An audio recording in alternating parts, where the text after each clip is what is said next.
और इसके भाई को धमकी देता था, माँ के सामने बोल चुका था, बहन के सामने बोल चुका था कि अगर इसकी शादी मुझसे नहीं करते हो तो मैं इसको गोली मार। अभियुक्त रोजाना की तरह कोचिंग गई थी और कोचिंग क्लास से वापस आ रही थी। लौटते समय मस्जिद के वहां पर अपने घर आ रही थी, तभी अभियुक्त Sonu alias Afsar that is present applicant ने गोली मार दी। लगातार इसको परेशान करता था बच्ची को, क्योंकि ये लड़की की जो उम्र है वो 15-16 साल थी जो डिसीज। अभियुक्त्री के घर पर आने जाने के सिलसिले के दौरान अभियुक्त आसिफ अभियुक्त्री पर नजर रख समय समय पर पीछा करने लगा। आसिफ अलियास सोनू ने बुरी नीयत से पीछा किया। अभियुक्त्री मस्जिद के सामने मुबारक मुसलमान के मकान में घायल अवस्था में पड़ी है। भरत यादव और रफी को उठाकर अस्पताल ले गए। और इस तरह की हरकतें जो 15-16 साल की बच्चियों को परेशान करने की हरकतें हम देख रहे हैं पेपरों में आ रही है सर। हत्या का आरोप प्रमाणित नहीं हो सकता। अभियुक्त्री की हत्या करने का कोई हेतु मोटिव नहीं था। But application is for suspension of sentence in criminal appeal number 1815/21. That is on behalf of Asif alias Sonu. Offence is murder 3 and 2, and the will kindly turn to paragraph 4 of the judgment court that deals with the prosecution story. First आई है। First time. Custody क्या हो गया? Custody sir 17/2/2021 से date of judgment है, and before that period he was on bail during trial, और उस time 3 साल रहा था, 14/10/2014 से 7/10/2014, almost a period of 3 years. 2 वर्ष इधर हो गए जी, 2 years इधर हो गए। Yes sir. और 3 पाले जी जी, total 5।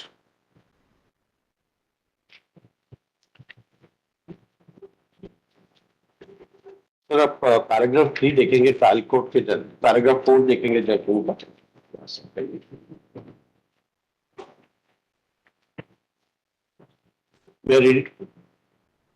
Yes para 4 sir. Yes.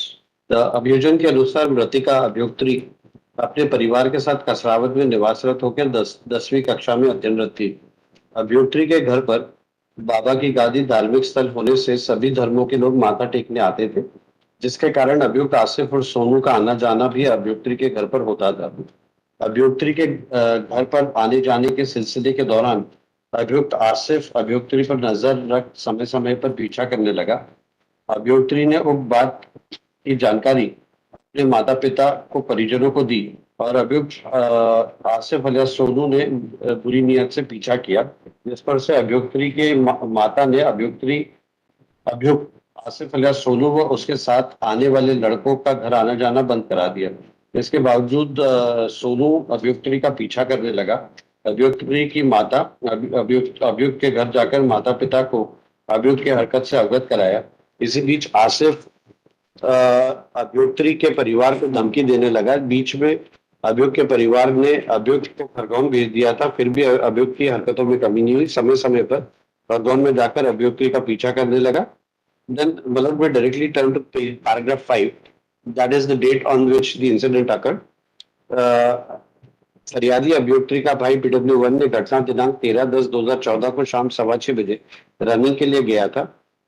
तभी उसका दोस्त रवाल पालीवाल आया और उसने बताया कि अभियुक्त्री मस्जिद के सामने मुबारक मुसलमान के मकान में घायल अवस्था में पड़ी है, खून निकल रहा है, जिसे देखकर Bharat Yadav, he is one of the witness and the star witness of the prosecution is Rafi, Bharat Yadav और रफी को उठाकर अस्पताल ले गए। फरियादी उसके दोस्तों के साथ पीछे अस्पताल पहुंचा, देखा कि टेबल पर पड़ी है, उसके सर से खून निकल रहा है, सिर पे गोल निशान जैसा घाव है, गालों पर सूजन थी। प्राथमिक उपचार के बाद डॉक्टर ने खरगोन में रेफर किया। अभियुक्त और उसकी माता पिता जिला अस्पताल आए। अभियुक्त्री की मृत्यु होने की सूचना दी। अभियुक्त्री रोजाना की तरह कोचिंग गई थी और कोचिंग क्लास से वापस आ रही थी। लौटते समय मस्जिद के वहां पर अपने घर आ रही थी, तभी अभियुक्त Sonu alias Afsar that is present applicant ने गोली मार दी। अभियुक्त द्वारा लेखबद्ध कराई गई देहाती नालशी अपराध क्रमांक 409 प्रकरण विवेचना में लिया गया। So this देहाती नालशी has been lodged by a real brother of the deceased. Well, if Malad would see that document, Then Malad, after lodging at the Dehati Nalchi, after a few days, Rafiq became an eyewitness who was present as per the Dehati Nalish present on the spot. ये रफीक ने ये बताया है कि incident के वक्त he had seen the present accused along with two other co-accused persons riding on a motorcycle और वहां से भाग रहे थे. In fact, he did not witness the assault, but उनका ये कहना है कि he was seen on near the vicinity. आप एग्जिबिट P1 का सर देहाती नालची देखेंगे. It has been lodged by real brother Akash. Exhibit P1. Exhibit P1 में ये कहीं मेंशन नहीं कि रफीक ने उसके ब्रदर को कुछ बताया कि ऐसे ऐसे उसने प्रेजेंट एक्यूज्ड को मोटरसाइकिल पे आते जाते देखा. This fact is important fact is missing in that exhibit P1. P1 minute. Kasrawat, Faryadi, now Faryadi, that is the real brother of the deceased, and Sandehi Sonu alias ये. Minute would see the contents of that Dehati Nalish. मैं Mahavir colony Kasrawad में रहता हूँ. योगी परीक्षा की तैयारी कर रहा हूँ. आज शाम को मैं गंगोर बाग कॉलोनी में रहने के लिए गया था. वहां पर मेरा दोस्त प्रवाल पालीवाल मेरे पास आया, बताया कि तेरी बहन मस्जिद के पास में मुबारक मुसलमान के मकान के अंदर एक कमरे में घायल अवस्था में पड़ी है, सिर से खून निकल रहा है, जिसे दिस इज वेरी इंपॉर्टेंट, जिसे भारत यादव और रफीक डिसीज को उठाकर अस्पताल ले गए. तब मैं वो प्रवाल पालीवाल सीधे अस्पताल पहुंचे कि देखा कि बहन टेबल पर पड़ी है, उसके हाथ पर उसके सिर से खून निकल रहा है, सिर पर गोल निशान जैसा घाव है, गाल पर सूजन है. प्राथमिक उपचार के बाद दीक्षित ने जिला अस्पताल खरगोन के लिए रेफर किया. मैं व मेरी माँ फलानी जिला अस्पताल पहुंचे और डिसीज की मौत हो गई थी. डॉक्टरों से पता चला कि उसे गोली लगी है. सोनू अलियास आसिफ मुसलमान निवासी कसरावत रहता है और करीब 1 साल से मेरी दोस्ती है. मेरे घर उसका आना जाना है. सोनू मेरी बहन से शादी करना का बोलता है. वो उसके घर आना जाना बंद करा दिया, उसका घर आना जाना बंद करा दिया और मुझे धमकी दी कि फिर डिसीज्ड को शादी नहीं की तो मैं गोली मार दूंगा. और वो बाकी की मुझे यकीन है, दे वर सस्पेक्टिंग कि उसने मारा होगा. Then we turn to statement of PW6 Rafiq, who is the main witness of the incident. Rafiq ji, paragraph 2 में करीब 8-9 माह पहले की बात है. शाम को 6-6:15 बजे की बात है. उस समय मैं मेरे आयशर वाहन जमात खाने में लगाकर रोड पर गया था. मुझे मस्जिद की तरफ से पटाखे की आवाज आई. मैं गाड़ी छोड़कर रोड पर खड़ा हो गया. मैंने गाड़ी छोड़कर एक तरफ खड़ा हो गया. मुझे श्रीनगर तरफ से एक मोटरसाइकिल तेजी से जाते हुए दिखी, जिस पर 3 व्यक्ति बैठे थे, जिसमें आगे बैठे दोनों व्यक्ति ने मुंह कपड़े से ढका हुआ था. हजर अदालत सोनू मोटरसाइकिल पर पीछे बैठा था. थोड़ी देर बाद सिस्टर घर आई, चिल्लाने लगी कि रफीक मेरी लड़की को क्या हो गया. तो मैंने डिसीज्ड को मुबारक के घर अंदर जाकर देखा, औंधी पड़ी है. डिसीज्ड के सिर के पीछे भाट पर से खून निकल रहा है. मौके पर भरत यादव भी आ गए. डिसीज्ड को हम उठाकर आयशर गाड़ी में कसरावत अस्पताल ले गए. दर्शना को खरगोन रेफर कर दिया. मैं अपनी गाड़ी लेकर वापस आ गया. इसके 2 घंटे बाद मालूम पड़ा कि उसकी मौत हो गई. So he was the person who took the deceased to the hospital. And if we had seen that the accused was running from the motorcycle, then he could have immediately disclosed that fact to his brother. The brother mentions in the Dehati Nalchi that he has seen both these persons. But his brother has been examined as PW1 Akash. इनको पहचाना नहीं किया इसने आकाश ने देखा ना दोनों को. नहीं, ये रफीक ने देखा. रफीक ने इनको जी. सो देहाती नालची आकाश ने लिखाई. उसमें ये कहा कि रफीक और भरत यादव उसकी सिस्टर को हॉस्पिटल ले गए. भरत यादव और रफीक का बेसिक स्टेटमेंट इसलिए हुआ कि रफीक ने एक्यूज्ड को उस इंसिडेंट के पास उस रास्ते से जाते हुए मोटरसाइकिल पे देखा, they were not seen carrying any weapon. इसमें आप देखेंगे तो there is another discrepancy exhibit P75 में। एग्जिबिट P18 के हिसाब से पिस्टल की रिकवरी 14/10/2014 को हुई थी।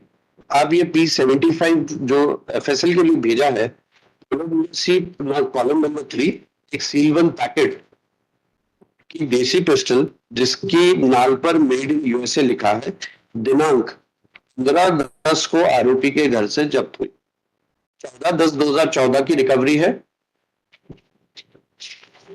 और उसमें भी जो टाइम है उसमें भी इंटरपोलेशन है। पहले कुछ और टाइम 11 बजे लिखा हुआ था, 11:50 और उसको काट के फिर 13 बजे किया है। But it's a case based upon circumstantial evidence. Circumstantial evidence में there are 3 sets of evidence against me. Number 1, आकाश और उसकी फैमिली मेंबर्स का ये मोटिव था, it appears that they were having some affair or which the family members objected. So the motive part is with PW1 जो उसने disclose किया है। रफीक ने बताया कि एक एरिया के तरफ से ये जाते हुए 3 लोग दिखे, 2 लोग मुंह पे कपड़ा बांधे थे, सिर्फ बीच में बैठा हुआ था, but he was not carrying any weapon at that point of time. The only legal or incriminating evidence appears to be a ballistic expert report which is also doubtful. And I was on bail during trial and never misused the liberty. ठीक sir. PW1 भाई, PW2 माँ और PW3 बहन, ये तीनों disease के परिवार के हैं। इन तीनों के स्टेटमेंट में कॉमन चीज है, ये लगातार इसको परेशान करता था बच्ची को, क्योंकि ये लड़की की जो उम्र है वो 15-16 साल थी जो डिसीज थी, और इसके भाई को धमकी देता था। माँ के सामने बोल चुका था, बहन के सामने बोल चुका था कि अगर इसकी शादी मुझसे नहीं करते हो तो मैं इसको गोली मार। तो ये थ्रेटन कर रहा था 6 महीने पहले से। दूसरा ये है कि सर इसको जो ठीक ने देखा है, उसने आइडेंटिफिकेशन परेड में उसको पहचाना भी है, यही भी उसको पहचाना है। ये पैरा नंबर 6, इसमें उसने TI परेड में उस आसिफ के सिर पे हाथ रख के P8 हाँ एग्जिबिट P8 इसको पहचाना भी है। और 2 लोग मुंह पर कपड़ा बांधे थे, लेकिन ये मुंह पर कपड़ा बांधा नहीं था। इसी वजह से उसने देखा कि उस समय ये आयशर पार्क कर रहा था, गाड़ी पर एक फटाके की आवाज आई। इसका स्टेटमेंट यही कि फटाके जैसी आवाज आई और वहां से 3 लोग भागते मिले, और उसमें आसिफ को उसने स्पेसिफिक पहचाना। इसके बाद सर जो इसके डिस्क्लोजर मेमो पे गन जब्त हुई है, और जो डिसीज की बॉडी से जो बुलेट मिली है, बैलिस्टिक रिपोर्ट के हिसाब से एक ही गन, उसी गन से चलना। बताइए, तो बैलिस्टिक रिपोर्ट भी आपके अगेंस्ट है। सेफ कस्टडी होगा सर अगर उसको छोड़ भी दिया जाए तो इसकी प्रेजेंस वहां पर प्रेजेंस भी प्रूव हो रही है कि वहां से निकला था। रफीक की प्रेजेंस वहां पर इसलिए है कि रफीक वहां पर रहता था। अगर उसको मान भी लिया जाए तो कनेक्टिव एविडेंस है कि वो बता रहा है कि वो वहां से उसी समय निकला था जब फटाके की आवाज आई थी, और उसके बाद अगर सेफ कस्टडी की भी है तो उसके सिर से जो बुलेट मिली है वो बुलेट की बैलिस्टिक रिपोर्ट इनके खिलाफ है। तो उसकी प्रेजेंस है, लगातार धमकियां दे रहा है। तीनों के कंसिस्टेंटली एक जैसे स्टेटमेंट आ रहे हैं कि ये पहचान करता था।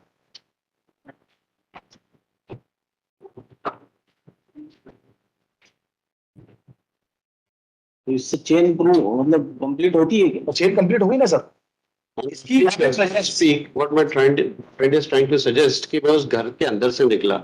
The evidence of Rafiq is only with regard to the fact कि मैं एक रोड पे से रोड की तरफ से जाते हुए निकला। तो 313 में आपका ऐसा कोई एक्सप्लेनेशन भी नहीं है कि उस समय वहां क्या कर रहे थे?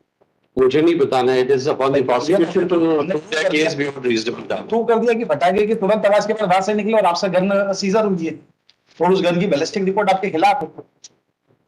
और इस तरह की हरकतें जो 15-16 साल की बच्चियों को परेशान करने की हरकतें हम देख रहे हैं पेपरों में आ रही है सर। कोई पैराम डिस्कस किया था कोर्ट में जो सर्कमस्टांसेस हैं? हर क्वेश्चन को उन्होंने बस उसी के लास्ट में डील किया हुआ है। पूरी जजमेंट में वो नहीं है कि दीज आर द 3 और 4 सर्कमस्टांसेस जो प्रोसिक्यूशन ने प्रूव किए, वो कहीं नहीं आए। कहीं पैरा में सभी परिस्थितियों को लिखा हो क्या क्या? नहीं, वो नहीं किया सर, इस जजमेंट में कहीं भी नहीं है। क्रक्स नहीं निकाला कि ये 3 या 4 परिस्थितियां हैं, उसके बारे में कहीं जजमेंट में कहीं मेंशन इंडिविजुअल डिस्कशन है। इस पारा में क्या पाया? बैलिस्टिक रिपोर्ट जो आई है सर वो आई है 103 और